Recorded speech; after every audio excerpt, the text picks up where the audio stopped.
Hello and welcome to Lady Dynamite Creates. This is Tiffany and I'm getting very excited because it's getting close to Halloween, and today we're going to be doing the very first Halloween doll of the season. This one is going to be a Bride of Frankenstein, so the obvious choice for a base is going to be Frankie. I went with this specific Frankie doll because I liked that the bolts in her neck were silver. So let's get started and get her prepped. I first need to buzz down her hair with my electric shaver. Once her hair is removed, I'm going to dump her down in a cup of boiled water. She's just going to rest there for several minutes so that her vinyl gets nice and soft. To remove her head, I need to be very careful. Don't want to snap her neck peg, and she was just in boiling water, so I don't want to burn myself. I wrap her up with a towel and gently pull.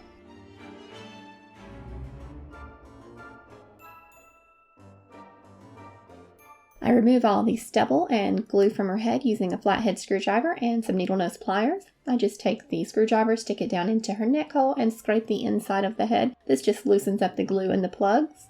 Then I use my needle nose pliers to pull all that gunk out.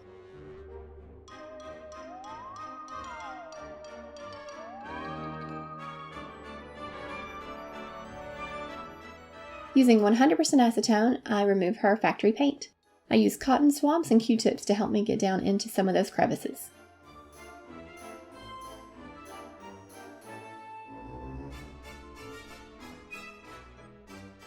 I give her scalp an extra coat of black paint, just making sure none of that green's poking through. It'll help her hair appear fuller in the end. Now to prep some yarn to make hair.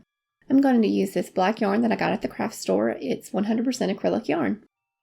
To get this yarn prepped, I take a length of it and start wrapping it around my cardboard form. When I've gotten the form pretty full, I'm going to cut it all off.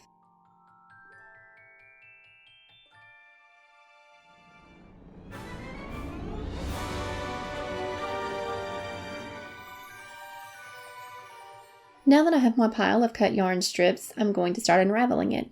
This particular yarn was made up of 3 strands, and I'm just taking it and pulling those 3 strands apart.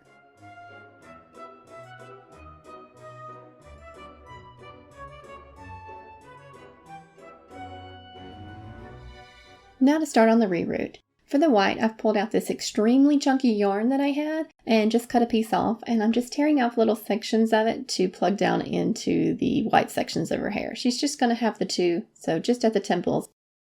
And because yarn is so thick, I only had to plug 3 holes on each side for the temples. When I do root with yarn, I don't have to do the looping like I do with the nylon hair.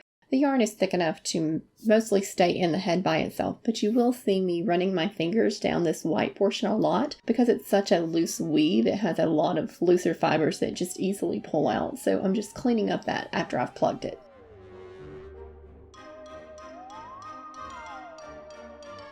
Now to root the black, and I didn't do any flat ironing or anything to these strands. I just took them as they came unraveled and plugged them down into the head. The yarn is so thick so that when I am doing the hairline, I'm only plugging into every other hole, and when I start the majority of the reroot in the back, I'm going to do every 3. Skipping these holes allows me to keep the volume down on the hair. Yarn hair is much more voluminous than nylon doll hair, of course, so if I'm rerooting every hole, it's going to look like a giant puffball, which is totally fine if that's the look you're going for, but not in this case.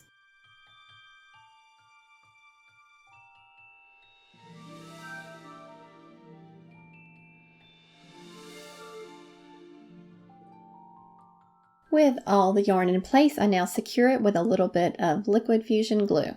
I squirt it down into the neck hole, then use a Q-tip to swirl it around, and I'm making sure that I'm touching all of those plugs. Through the vinyl, I can feel where the Q-tip is touching against my fingers, so I will move my hand around to feel.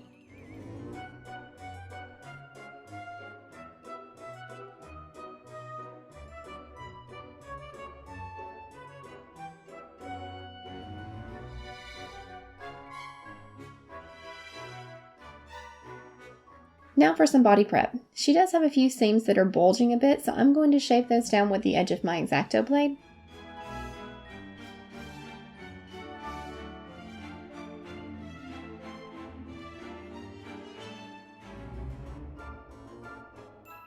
Once I'm satisfied with that, I thoroughly sand her down with some sanding blocks.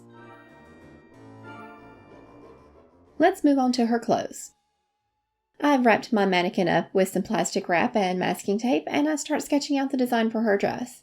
I marked down the center front seam, side seams, and any area that I would like for the edge of the dress to stop. I want her dress to have a very plunging neckline to really highlight that Y incision that I'm going to have on her chest. And I want it to be very tight fitting all the way down to her knees where it's going to flare out with some strips of gauze hanging down. When I'm satisfied, I cut this off and then I cut it into its corresponding pieces. For this dress, it's a very simple cut, so it's just got the front and the back. I label all of my seams and then I cut out the dart for the breast.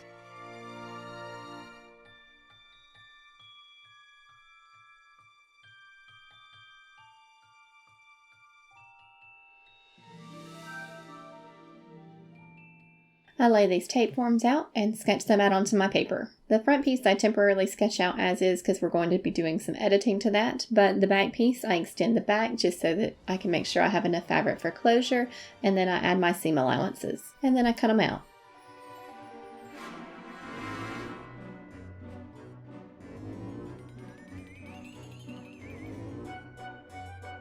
The front of my dress I would like to have some ruching on it, but I don't want the ruching to extend to the sides. So to make this happen, I need to do some alterations to this. I'm going to take this piece and I'm going to cut slits all the way up the front. I'm not going to cut all the way through to the side, just up to the edge of it so that we can accordion it. With those cut, I'm going to take this glue and temporarily adhere it to some paper just so that it's not shifting around while I'm trying to finalize the pattern piece. I take and start spreading it into an arched pattern. When I'm happy with the amount of ruching that it will be adding, because these areas will be pulled back into their original shape once we're sewing the garment, I can add seam allowance and cut this out.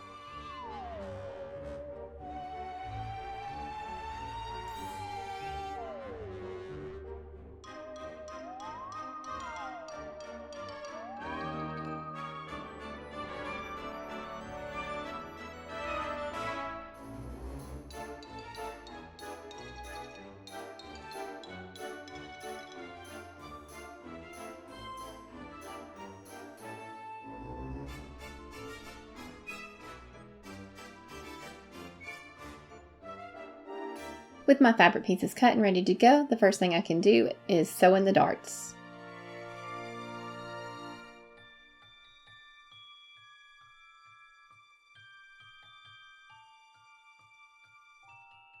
With the darts sewn, I trim off the dangling thread and the excess fabric. I heat seal this to keep it from fraying because I'm working with chiffon and that stuff will fray and fray and fray. With right sides facing, I sew down the center of the dress, and I'm going to stop at that marked spot there. That is where the center of the V of the neckline starts.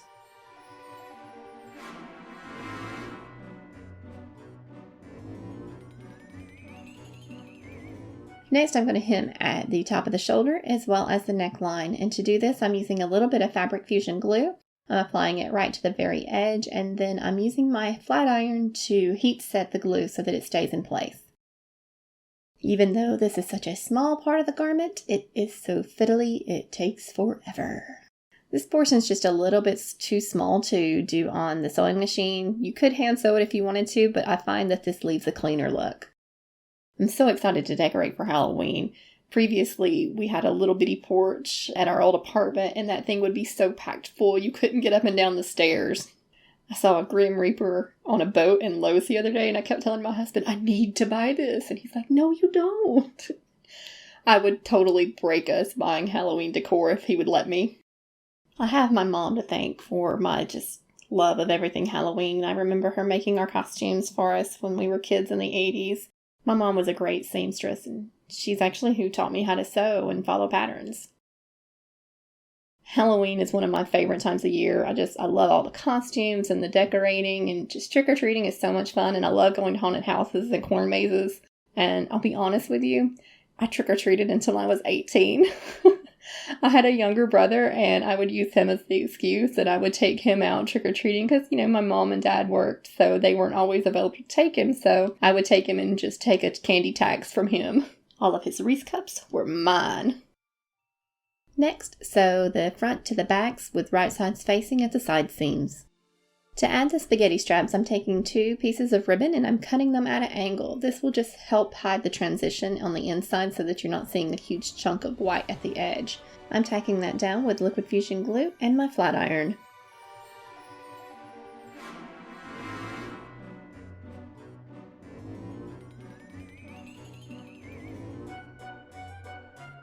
I'm going to sew a gathering thread down the center of the garment. I tie off one end and then I start pulling on one of the threads at the opposite end, and this gathers up the fabric.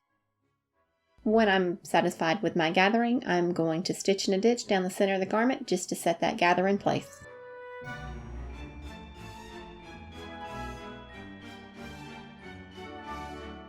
I finished the hem on the armhole and the side of the bodice. The way the outer edge folds over just helps secure the strap a little better. Now let's get some strips. To start off, I am cutting with the grain of the fabric, and I take a little snip and put it there. Then I just rip this fabric, and that's going to give me a nice kind of feathered edge to the fabric so it looks torn rather than cut. I'm just going to do a whole bunch of these to attach to the bottom of the skirt. I fold these strips in half and then I place them on the right side of the fabric and pin them in place.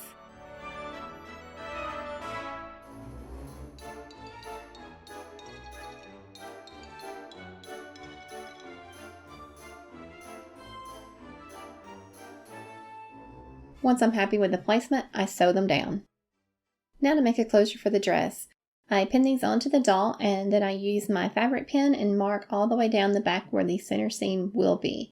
Then I sew up to right around her butt and then apply some Velcro to the top. And finally the dress is done. Down onto her shoes. I chose my 3D printed wedge sandals. I just wanted a very simple look, so I just cleaned these up and gave them a coat of white paint. They just require a little bit of sanding where their supports were, and then they're ready to go. I do sell these in my Etsy store, so check them out if you're interested. I want my bride to have some undead looking flesh, so I'm going to be doing lots of modeling and some veining on her. I'm using a makeup sponge that I've pulled little pieces off of. This way when I am dabbing the color onto the skin, it's giving it a irregular pattern. I am going to be doing a dabbling of airbrush paints onto her body directly. I'm using airbrush paint because it is a very thin paint that is highly pigmented. I do it in several layers, so I'm doing a layer of purple, yellow, green, and blue, and I'm letting each one dry before I start the next one. This keeps it from getting muddy. I did give her a coat of Mr. Super Clear before I started her modeling, and once I was happy with her coloring, I started adding in the veins with watercolor blue and purple pencils. I think this was the most fun I have ever had painting a face. I know it's a far cry from what I normally do, but it was so nice to have all the interesting textures and different colors to the skin. It just made for a very beautiful look in the grossest way. But making all the little veins and everything was a blast.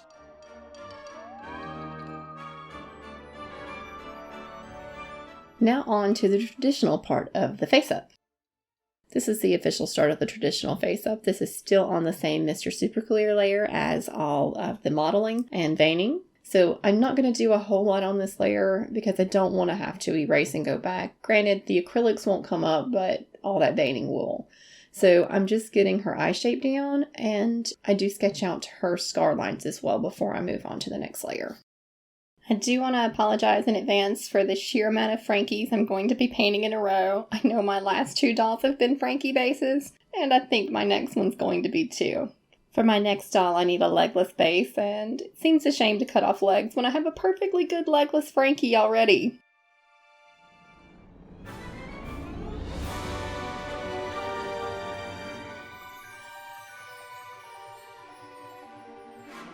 With the start of layer 2, I start doing a lot of the shading on the face, doing some eyeshadow, and just defining around the eyes, the lips, and the mouth.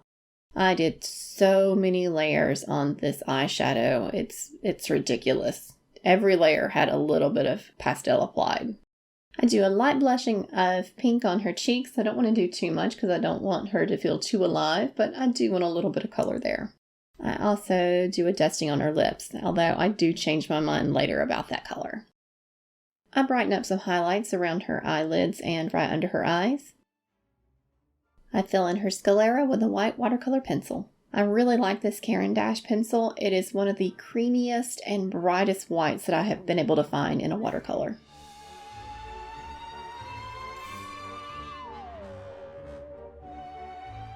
Using a black watercolor pencil, I darken her lash line.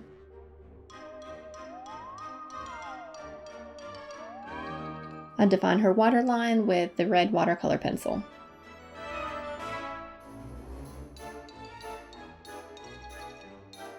And more eyeshadow!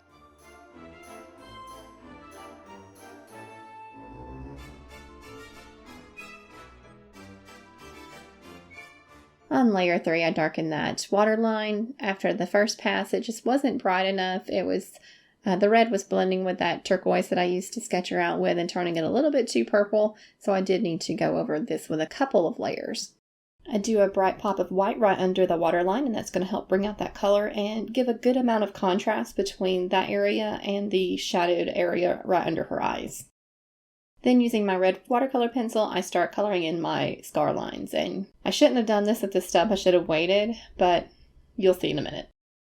Using some pastel, I'm going to darken up the areas right around the scar, and this is why I should have waited on that red, because I'm just muddying it back up. I'm going to have to go and reapply it anyway. Using my red watercolor pencil, I'm adding in the puncture holes for her stitches, and of course I'm making that same mistake again, because then I go in with my shading and go right over on top of that. So I didn't learn my lesson, but I did when it came to the body, so hindsight, you know. Using my white watercolor pencil, I give a pop of white right along the edge of the scar.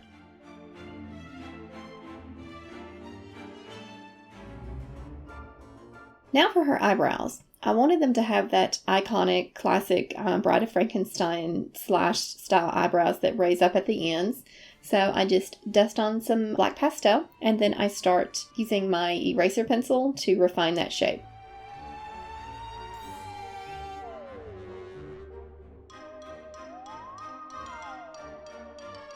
When I was happy with the shape of the eyebrows, I jumped right in and started doing some individual hairs with my black watercolor pencil. I used that same watercolor pencil to darken up her nostrils too. And here's where I decided that the pink lips just weren't working for me, so I took a picture on my phone and did a quick and dirty edit just in the photo app just to see if I would like the darker lips, and I felt like it looked a ton better, so I jumped right in with the dark pastel and blushed it on there. Then I used my pencils to give some detailing lines, and I just alternated back and forth doing a little bit with pencil and a little bit with pastel until I was happy. For her lips, I'm not using a pure shade of black, I'm using shades of really dark blue, and while I do like the complete black look, it wasn't what I was going for here.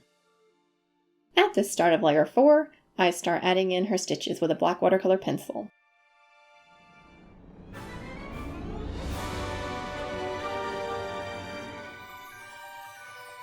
Now onto her eyes.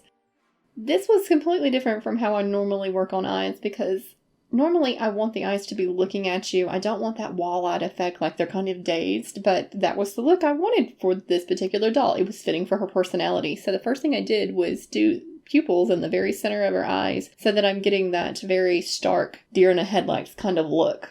I then sketched her iris around those and proceeded to block in all of the color. Using a white watercolor pencil, I'm doing highlights just around the edges of the puncture holes for the stitches.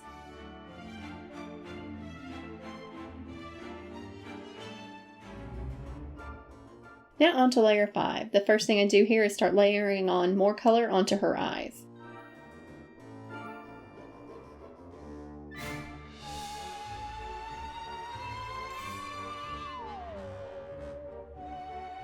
Once I'm satisfied with the base color there, I'm going to start adding in her eyelashes, and I add the bottom lashes first, just giving quick flicks, and then move on to the top. I do go back and do a pass with my Derwent Inktense because it is a more intense black, and do just the edges right close to the eyelids on those. And you can see when I'm drawing lashes, I flip that head here and there and everywhere, just trying to get a good angle.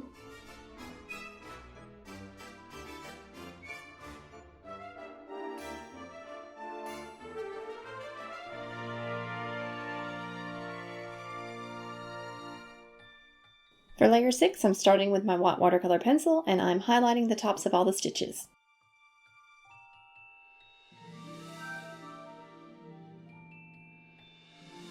I do detail passes on the eyes, going in with my dark blue, just giving a few striations around the edges and center of the iris. I then do a pass with my white watercolor pencil, giving some striations there. Afterwards, I redarken the pupil. Using a gray watercolor pencil, I shade in the top of the sclera. This just helps give the eye the appearance of roundness. And here I am living on the edge. I decided not to seal with Mr. Super Clear before adding in my catch lights and highlights to the waterline. I just went straight in with my gouache paint and did some dots right into the corners and along the waterline, and then finally added in those catch lights. I used so much Mr. Super Clear on this doll. It was one of the most that I've ever used, and I probably used as much on this doll as I normally do for like the total skin change dolls that I do. There was just so much layering to do, and I felt like it really added to the look of her face up. Finally, her face up's done. I'm super happy with how she turned out. She was one of the most fun face ups I've worked on. Now on to her body. I start out coloring it just like I did with the face, and I'm doing layers of modeling in yellow, green, blue, and purple. I let it dry between each layer, and once the final layer is dry, I go in with my blue and purple watercolor pencils and start drawing in all of the veining.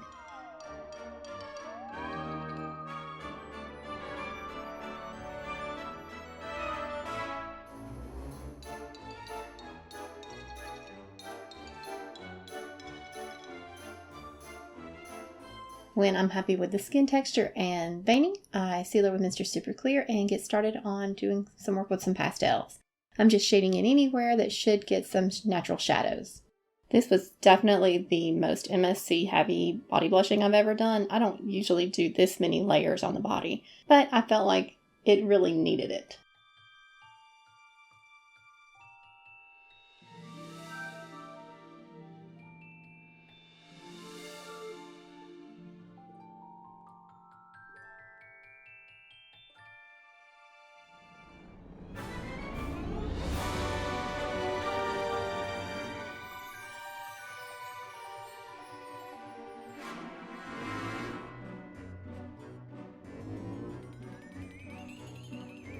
After all of the contouring, I started in adding some details to her, and I added the nipples on, but I have blurred those out, and we're going to skip right over to just adding in all of her scarring. And I wanted to make sure that Y incision was going to be visible through the dress we've made. I sketch it in with my turquoise watercolor pencil and add in the suture points. I give her the tiniest mani and pedi with some black acrylic paint.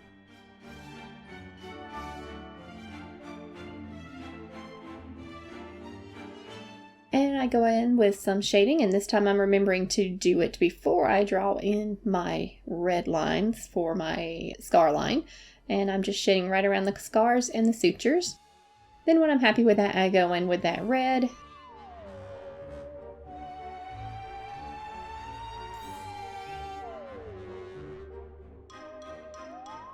And finally, I give it a hit of white just around the edge of the scar.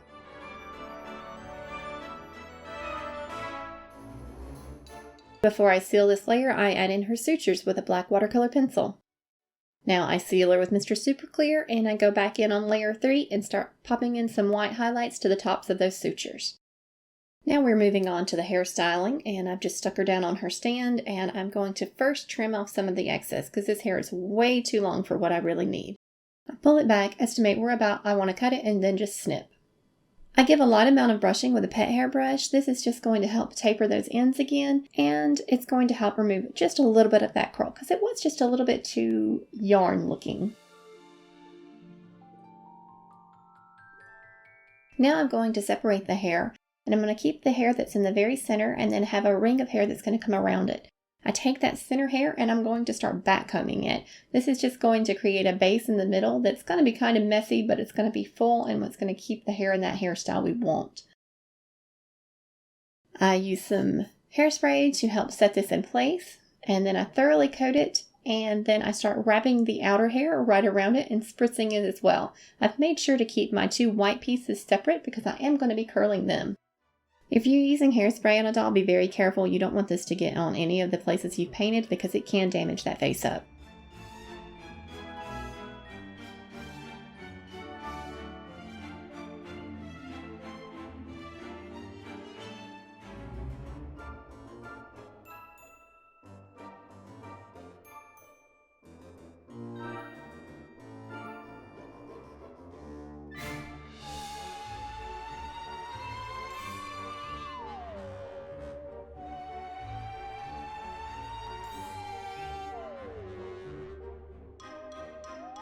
Once I'm satisfied with the outer shaping, I'm going to be taking these white portions and wrapping them around a chopstick and hitting them with my flat iron. I'm then going to secure them in place with a little bit more hairspray.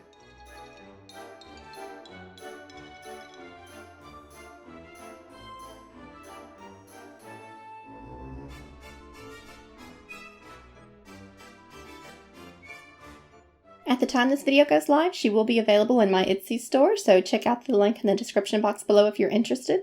I also sell all of my 3D printed shoes on there too, and I have several sets to choose from. And finally, the bride of Frankenstein is alive! She just needs to get dressed. I would like to thank you all for watching, and if you did like this video, please give it a thumbs up and subscribe to the channel. Remember, always be creating!